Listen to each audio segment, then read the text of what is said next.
ఏం వీడు దిగులుగా ఉండాలనుకుంటున్నారా? రాత్రి మా భార్య ఒక మాట అనేసింది. అప్పటి నుంచి భలే బాధగా ఉంది.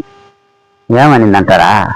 రాత్రి గుడుగుడు వచ్చి నా పక్కన కూర్చొనా, యోయో మన ఇద్దరిలో ఎవరు స్వర్గానికి పోతారు, ఎవరు నరకానికి పోతారనింది. నేను దమ్మే స్వర్గానికి పోతా, నువ్వే నరకానికి పోతానన్నా.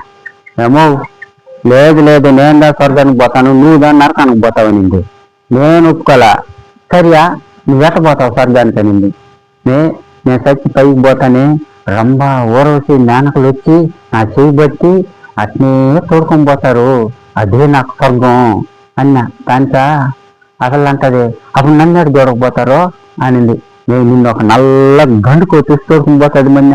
దానికా నా భార్య అంటున్నదా, పొంది ఇక్కడ నల్ల గండుకోతే అక్కడికి పోతే కూడా నల్ల గండుకోతేనా అనేసి పోతున్నది. అంటే ఇక్కడ నల్ల గండుకోతే అంటే నేనే కదా.